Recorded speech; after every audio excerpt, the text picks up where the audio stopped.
All right. Good afternoon, or good evening, or good morning, wherever you are. This is Dr. Patrick Lockwood coming back to you live to continue on in my four-part series on the concept I believe I've created. I don't know. As I said in my video last week, I only heard one other person refer to something similar to this. His name is Eric Weinstein. He's a brilliant guy. He mentioned it on a Rubin Report talk on YouTube. But outside of that, I've looked through the literature and I came up with this concept about 2 years ago when I first started writing the book. It's called adaptive group identification. And as I said in my video last week, I think we need to refocus how we look at ourselves.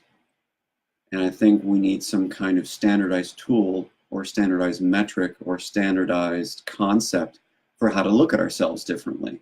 Because we've become so over-identified in my mind with certain categories about ourselves, which if you watch people like Dave Rubin talk, or you watch people like Jordan Peterson, the Weinstein brothers, Joe Rogan, all these, Sam Harris, Ben Shapiro, all these kind of intellectual dark web figures that everyone's talking about in major newspapers, we seem to be over-identified with different groups, characteristics.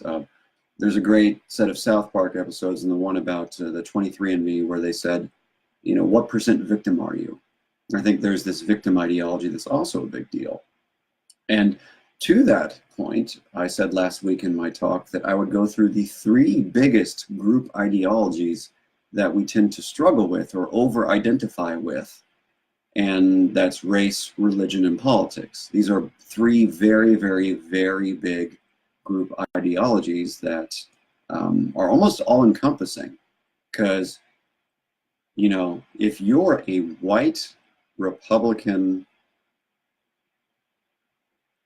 Jew, basically, you know, your little box is set. Or if you're a black Democrat Presbyterian, your little box is set. And this is how we tend to walk around in countries like the US and certain parts of Europe and even parts of Russia and in other countries, other westernized countries, and some Eastern countries even, where we just look at ourselves through these labels, which is phenomenal. I mean, it's great that we have this brain power, but it's also, I think, tearing us apart, which is why a big chunk of my book, The Fear Problem, coming out October 2nd. Thank you again to Mascot Publishers. It's coming out October 2nd. I talk about in my book the idea that our fear system has been hijacked by all these labels.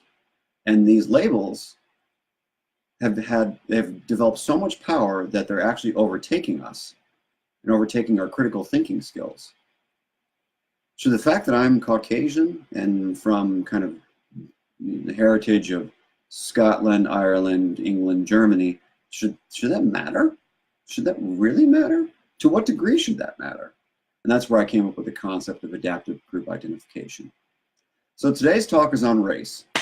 And this should be lots of fun because I'm either going to come out sounding like a reasonable person or a horrible bigot or some kind of race baiter, or I'm either going to come out either looking really good, sort of good, or like a horrible person.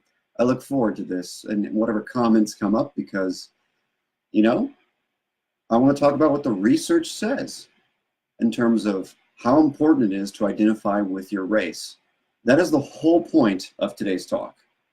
I'm not here to talk about how one race is different or the other. If you want talks on that, you can watch Sam Harris. You can listen to Stefan Molyneux. And Stefan Molyneux talks a lot about race. That's not my cup of tea.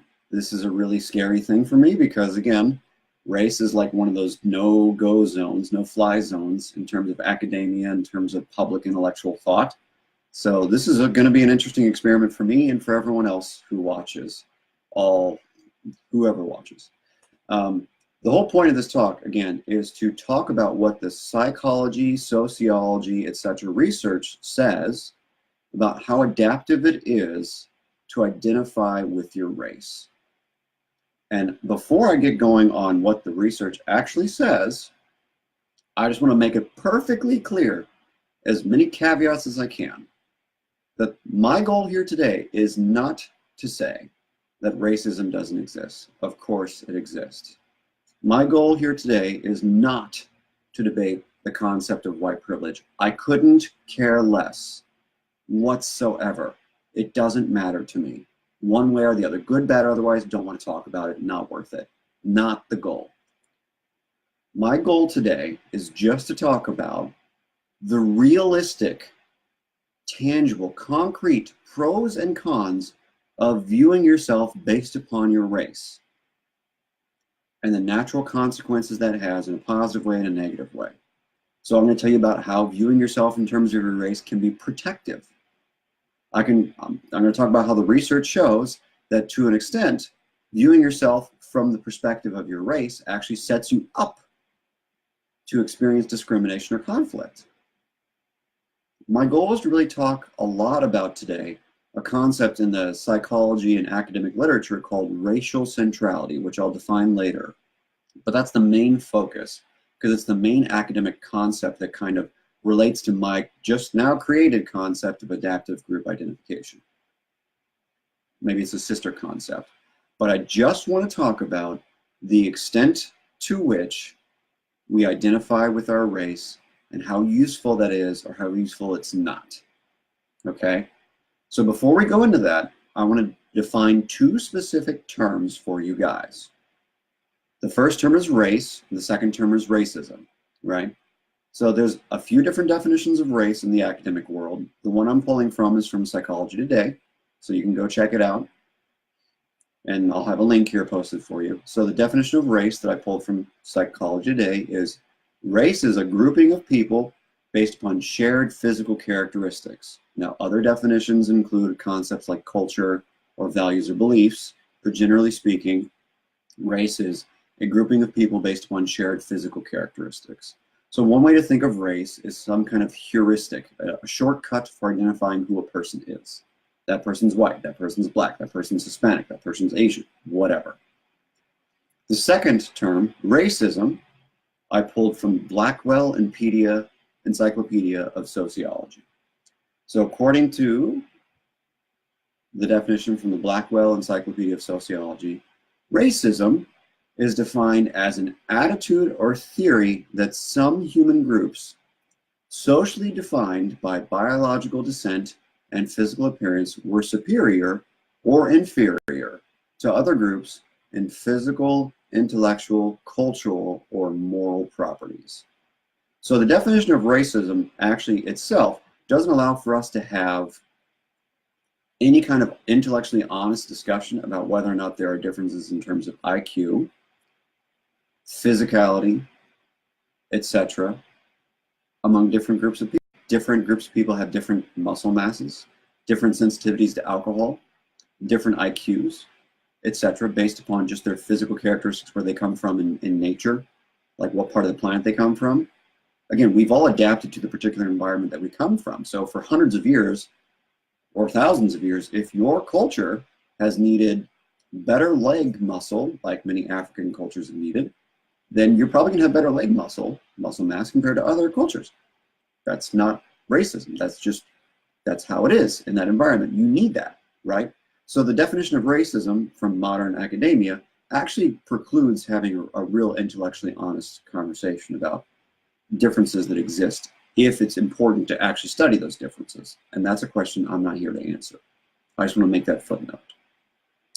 So race, a group of people based upon their shared physical characteristics. So for the sake of argument, I'm a white guy, right? To what degree that matters, who fucking knows? I don't even know. I couldn't even tell you. And I'm some kind of academic. I don't even know. All right, so let's talk about what the research says about the extent to which race is really important. So interesting. There's some interesting statistics that exist out there. If you go to the FBI website, the number of hate crimes that were committed in 2016 were roughly 6,121. So that's something like, if you do the numbers, that's something like 16.8 hate crimes per day. What's more interesting is that about 58% of those hate crimes were due to race. So that's roughly 9 race-related hate crimes per day. So in 2016, there were approximately 9 race-related hate crimes per day. Now, there are a lot of different statistics to talk about there, but it's just interesting that even though we have advanced thus far, there were 9 race-related hate crimes per day. You can do with that whatever you want. In LA, where I live, another interesting statistic that I found, according to the LAPD, there were reportedly 254 hate crimes in 2017, which was an increase compared to 2016. Why that increase? I don't know. Some people are blaming Donald Trump. I don't know. I don't care. We're more complex than the fact that there's some person in office who says kind of inflammatory things. To say that it's his fault is kind of stupid in my mind, because again, we're just much more complex as a society and as creatures than that. Could be, don't think so. Let's see. So the number of hate crimes is still fairly high. But again, that 2017 statistics of 254 hate crimes in LA, it's hard to know how many are race related. So, just some interesting information. We need to know, we really, really, really need to know the extent to which race is both important and kind of, let's say, adaptive in terms of how we function in our environment. And every environment's different. So certain environments, you might need to be more race focused, whereas other environments, it might not be the best idea in the world because it doesn't actually do anything useful for you. That's my argument. Okay, and if that argument is itself racist, okay, you can hang me on a cross. That's fine. Okay. What's interesting is that according to a study in PLOS One last year, which PLOS One is a very big journal, it showed that roughly 25% of the total population experienced some form of discrimination. So that could be age, race, whatever. So there's some kind of almost natural tendency to discriminate, it seems like. Even though it's only 25%, the fact that it's that little compared to other countries in the world, in the Middle East, in Africa, in South America, etc., where discrimination is a huge deal, we're doing pretty good as a culture. The US is doing pretty good, even though that 9 hate crimes per day thing is bad, we're still doing pretty good compared to the rest of the world. Just important to keep that in mind. Okay, so here's what the research says. First and foremost, if you ever hear anyone, including myself, make some kind of overture like, this is how it is, automatically ignore them or criticize them. So if anyone says things are horrible or things are perfect or things are great or whatever, just ignore them because they're making ridiculous statements that are black and white and kind of not true, okay? Anyone who speaks very definitively about a topic, a very complex topic like race or ethnic identity, is not being honest in the slightest. It's very, very complex how our social values, our social views interact with our genes and our environment and all that crap. It's not easy. Certain things seem fundamentally true, but certain things are not. And today, I'm speaking from just the literature, and the literature only. You're going to hear none of my opinions, and I'm going to use all sorts of hedges and caveats because this is just not simple. No differently than any other aspect of our identity, the development, understanding, and importance of this particular facet of our identity, race, is not simple. There are dozens and dozens of variables that impact the degree to which we either should identify with our race, and how and why we identify with our race. And I'm going to cite all sorts of studies. I'm going to cite over 50 studies in this talk. And there are hundreds of articles on race and racism that you can look up in the academic literature. So I'm just pulling a representative sample from the last 20 years, okay? Just so that's perfectly clear. I have not looked through the hundreds and hundreds of articles that exist because I don't have the time. But I've pulled a representative sample from the last 20 years. I have at least 50. I've looked through I've skimmed at least 100, okay? and I've read at least 50. Okay? So first, yes, some cultural and contextual variables are pretty straightforward. So for instance, the history of Black, Asian, Irish, and other groups in the US experiencing prejudice, racism, etc. is pretty clear. You know, if you're here in the late 1800s and you're an Asian individual, you probably would experience great racism and great prejudice. If the same thing around World War I and World War II, because of, you know, the fact that we were attacked by Japan. If you were here in the 1800s, in the 1700s, in the 1600s, and even up until the 1950s, there was extreme racism in the United States by, you know, for African Americans. You can't deny that. You can't deny that the Irish were just totally kind of beaten up as a culture when they immigrated here in the 1800s and 1900s. These things are true. However, our imperialist European friends and our Muslim friends across the sea about 300 years ago were predominantly the ones who were responsible for the start of the slave trade. This is a fact you can look up. This has got nothing to do with me and my bias. I don't hate these groups of people. It's just the truth. So there's a lot of blame to spread around for racism and enslavement and prejudice, you know, because everyone does it. However, that doesn't mean that just because those historical things happen, that the same truth still exists, that things are still horrific. I don't think that's fair. I think prejudice still exists, and it still hurts people. But is it just as horrible? Is it just as gross as it was in 1900 in the US? Or 1600 in Africa? Don't know. I don't think so. It seems like it's slowly tapering off. Second and third, basically, there are very many developmental pathways for an identity, for how we experience racism and prejudice and discrimination and how we cope with it. So because it's complex in not only how we develop our identity, but how we view prejudice and also how we respond to it, we can't just say there's this one size fits all experience for race, racism, and the importance of seeing oneself as white, black, purple, or whatever. For a great article on the complexity of things, read the Cooper study that's cited in my references page. Here's a for instance. One article included in my sources here shows that career centrality, which is the extent to which you identify with your job, better predicts job success and overall life satisfaction than the extent to which we identify with our race. So the more you identify as a doctor, a lawyer, a nurse, a steel worker, whatever, is more predictive of life success or life satisfaction and job success than your race. Isn't that fascinating?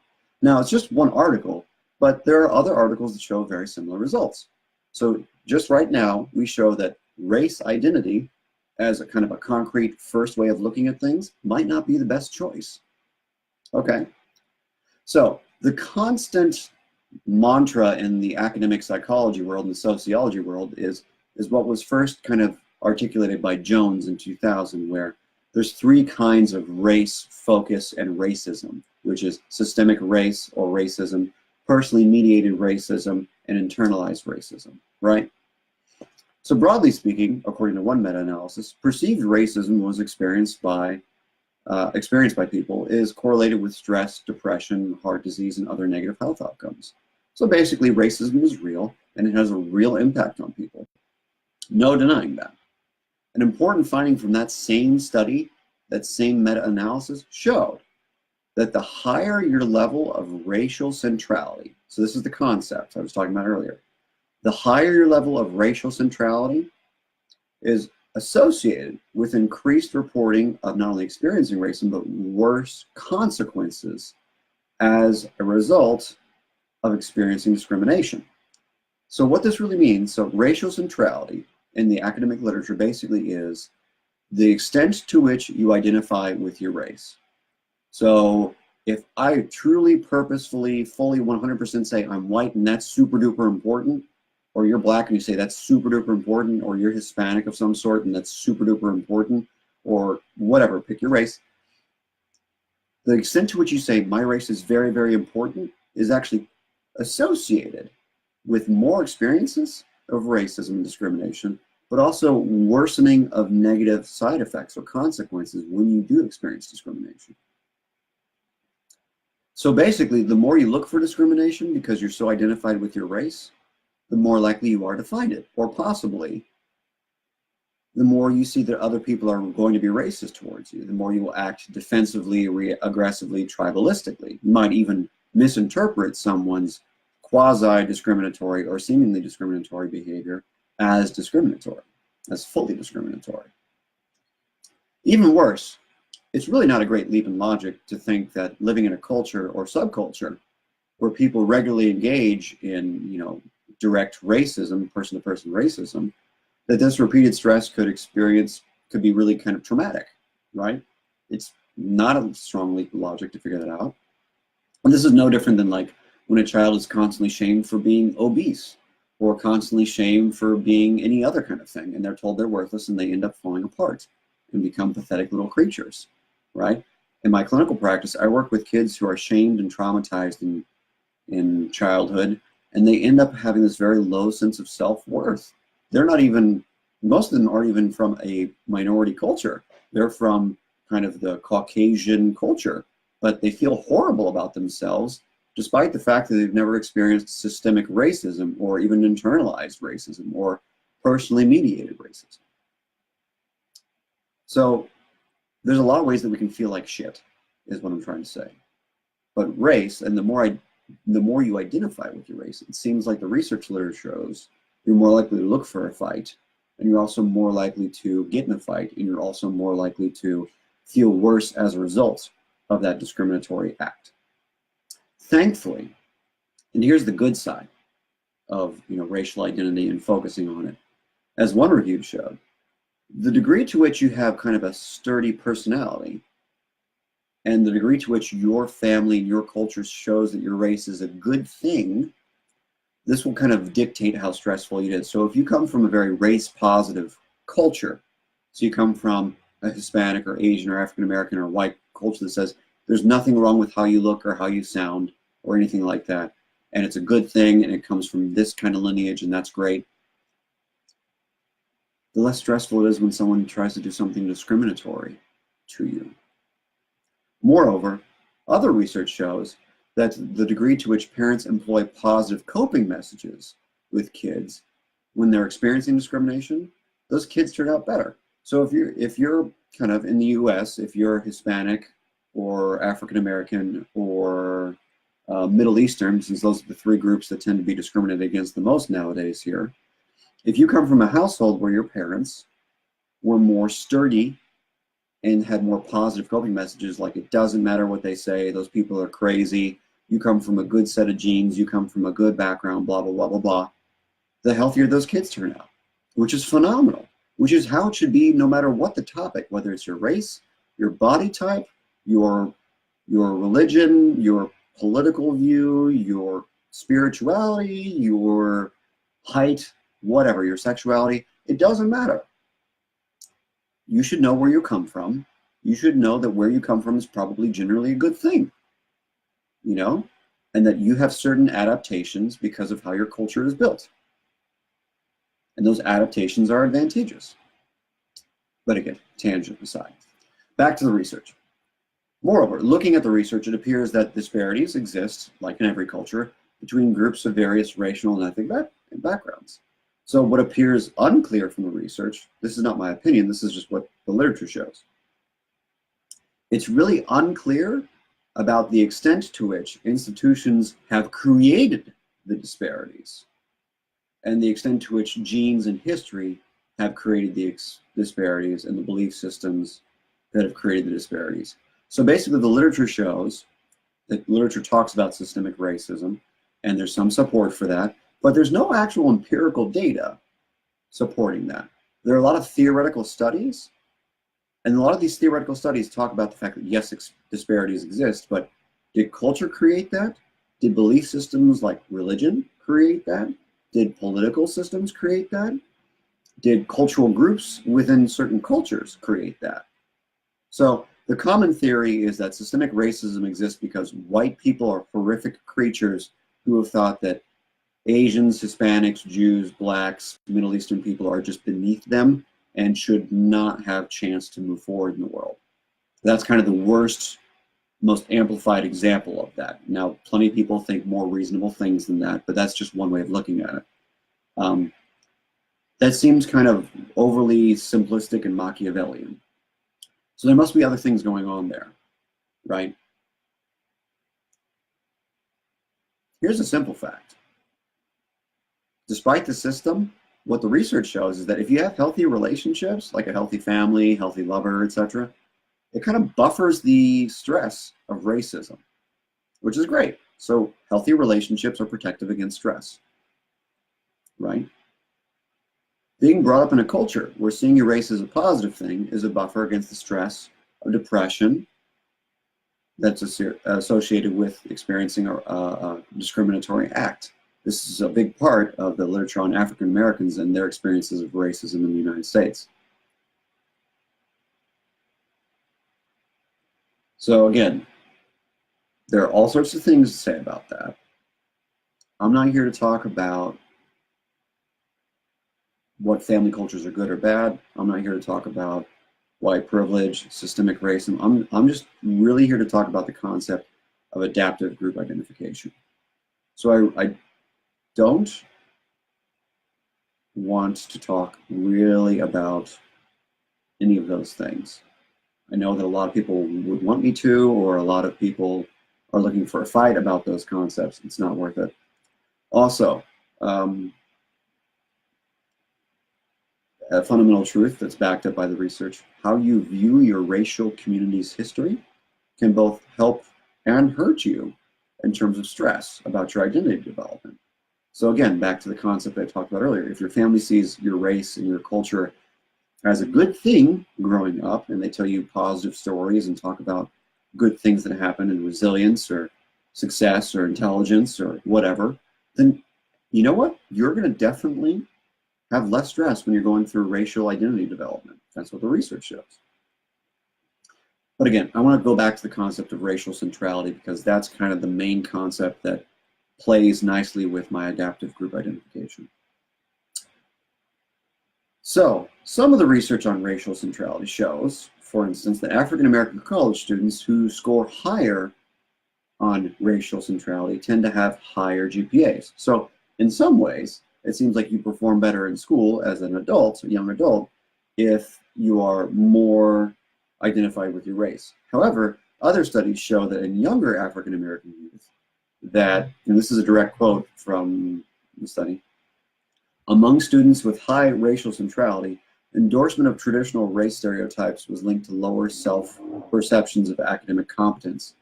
So basically what this shows is that in adolescence, if you view yourself predominantly from the focus of your race, and because there's a lot of racist attitudes in the world, you actually have lower kind of academic competence. You see yourself as worse, right? And vice versa. So basically, the more we identify with our race, the more the stereotypes hurt us. And the less we identify with our race, the less the stereotypes impact our sense of self-efficacy in adolescence.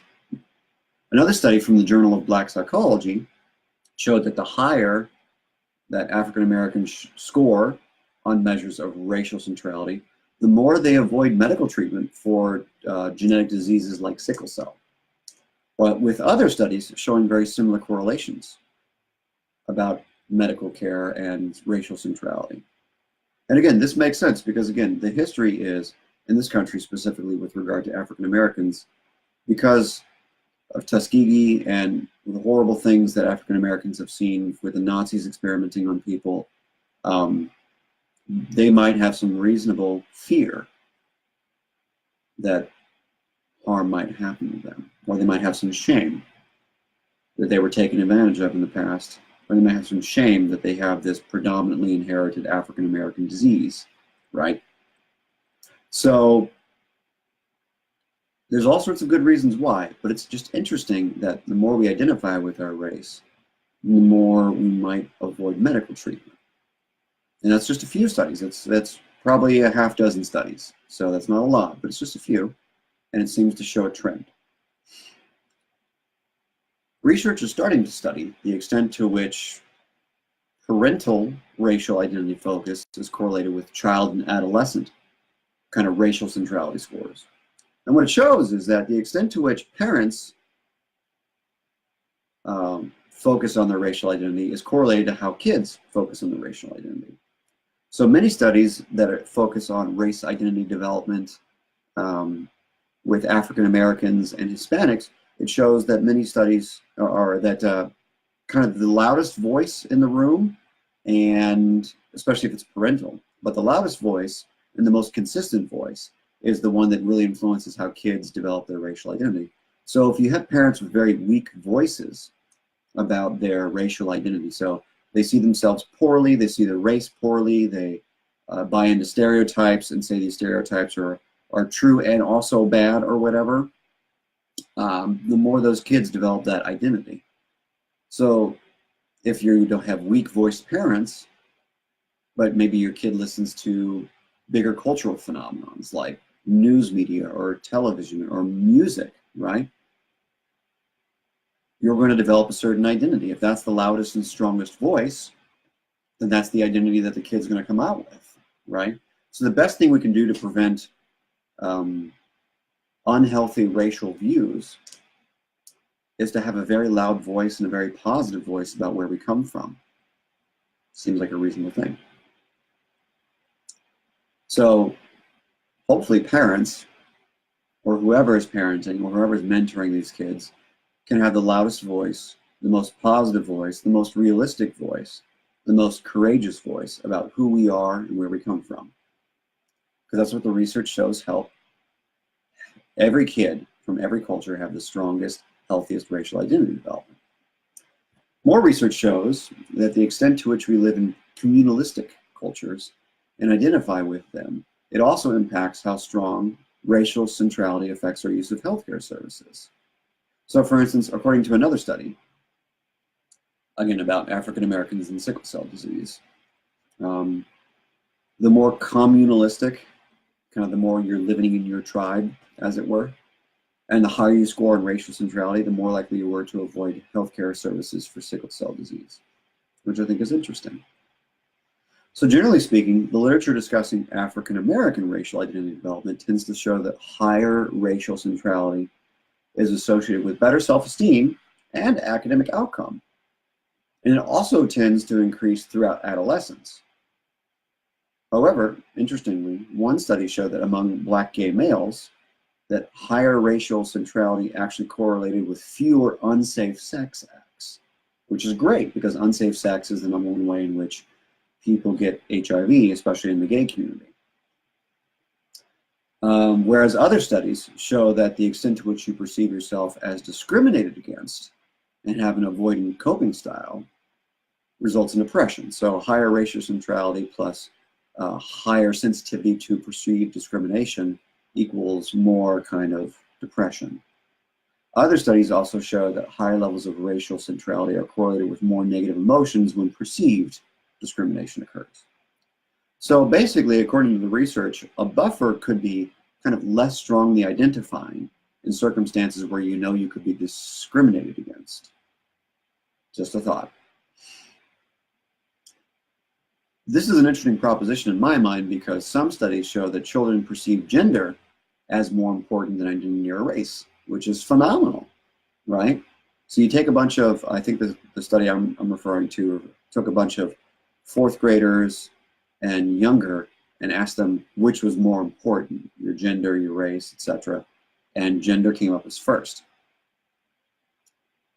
Other studies with African American college students look for a researcher named Hoggard. He's done a bunch of research on this. So some studies with African American college students show that there's actually no difference in the intensity of stress or depression related to discrimination or perceived discrimination compared to other life stressors like financial stress or physical health stress or whatever. So basically, that research is showing that perceived discrimination is just as stressful as other stressors like, you know, academic stress or relationship stress or whatever. which I think is interesting because the standard line among especially kind of the far left and liberal media is that people are horrible in the United States and racism is killing people and creating insane amounts of stress. Whereas this research shows that it's equally as stressful as those other things. So it's not as if that the racism itself now, maybe earlier, years ago, it would have been more stressful, but now maybe we're so accustomed to it that it's not as stressful. It's hard to say. There's lots of different theories. So it's just another stressor, not like extremely stressful. That's interesting. That's not my opinion. That's what the research shows. Again, only a few studies support this model of like stress being equal. So there might be a variety of moderators and mediator variables that are affecting how stressful it is. It's hard to say. Maybe the fact that they're in college has something to do with it. So this is what the literature broadly says about how important it is to identify with your race, the protective effects and the negative effects of identifying with your race. So now let's take what I've just talked about here and let's take the adaptive group identification model, which I talked about in the previous video, which is on YouTube. Go check it out. And let's see how we can apply the AGI model to racial self-views. So again, the AGI, adaptive group identification model I came up with, looks something like this. We should identify with a category or a variable to the extent to which it doesn't cause harm to the self, it doesn't cause harm to others, and it makes life functioning better or worse, right? So if I focus on my identity as a psychologist the most, and that produces the least harm for myself, the least harm for those that are around me that I care about in the world, and allows me to function the most effectively and kind of not close my mind to things, that's the concept I should kind of weight the strongest. So applying this to race, and talking about the literature I cited above and stuff I haven't told you about, because there's just no time, with regard to harming the self, it seems like, generally speaking, across the literature, most of the time, identifying very strongly, scoring higher on the concept of racial centrality, broadly speaking, is worse for you, causes more harm to you when you're in the act of being victimized, or you're in environments where there's more chance of being hurt or being discriminated against, right?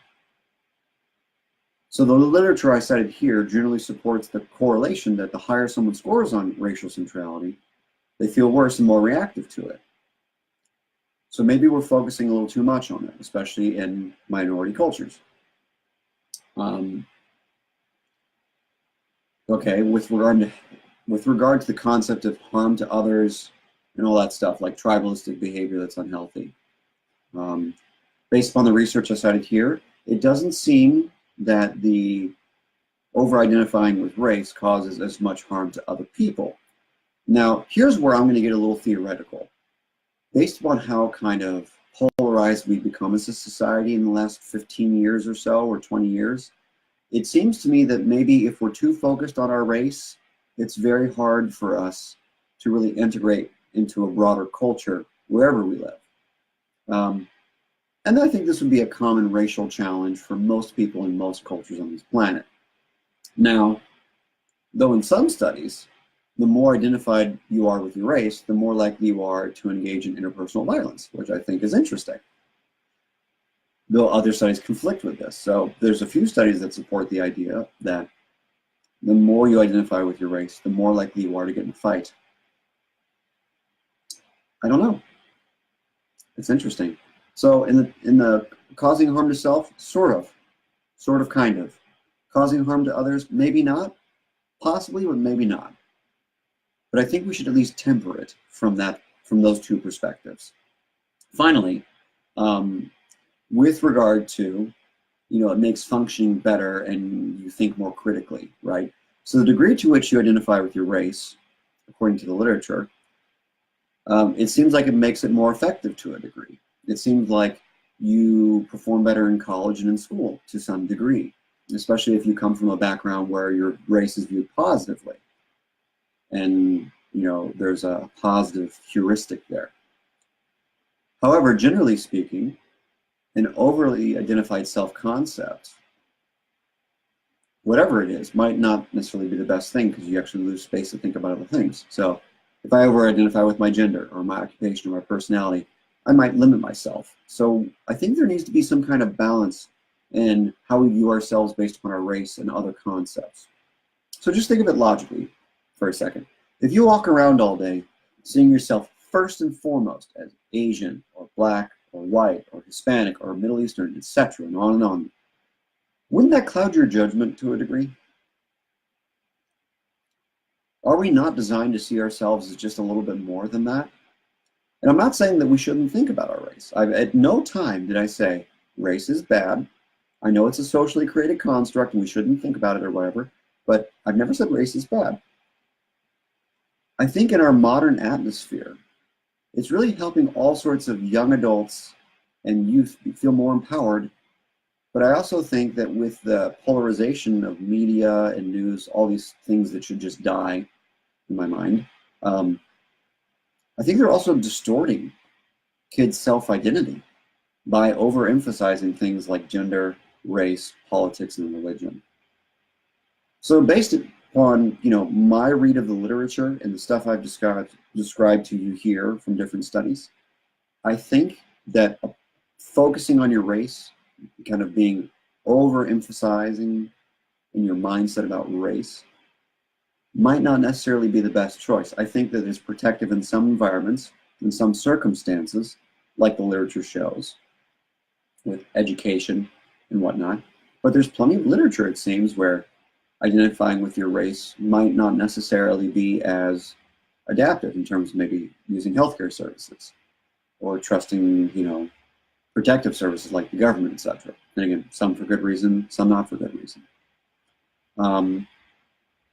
Again, it seems like a mixed bag. I think we need to maybe be more thoughtful about how we rebalance our identity when it comes to race. And I would apply this to all people. This includes me. Like, people say because I'm white and I have white privilege or whatever, I don't have to think about my race. But because of the institutions in which I work and the fact that I do this kind of shit for a living, I have to think about it. So it's not necessarily that I get a free pass as a white person. Just my personal perspective. So that's where I think things shake out with regard to adaptive group identity. We need to be thoughtful about rebalancing and just kind of riding the waves a little more mindfully in terms of the extent to which our racial identity might cause harm to itself, to others, and make our life more flexible. I think it's circumstantial. I think it's dependent upon context. And I think you're gonna have to figure it out based upon where you come from, and hopefully you came from a culture and environment where you learned and heard about the positive examples of being the way you're built. That's what I hope. So again, from the literature I discussed here, and this represents like 1/100th of what exists since the 80s, it seems like the consensus among the literature, the research literature, is that we need to have a sense of respect for who we are in terms of how we look in our race. Moreover, the best buffers against racism are a moderate or moderately high sense of racial centrality. And there are strong positive race associations in family of origin communities. And we need to focus less on the victim narrative. This is not to say that people haven't been victimized. It's just we need to focus less on it, according to the literature. So, the literature for remediating racism, for managing and dealing with racism, focuses predominantly on individual choices, not cultural choices, individual choices, and how we cope, whether we avoidantly cope or actively cope, whether we aggressively cope or passively cope. But we need to not make anything exclusive. I think if we have a healthier dialogue about where we come from, what we look like, and how we are, a more positive dialogue, maybe we'll get a little bit better and racism will disappear at all levels of society.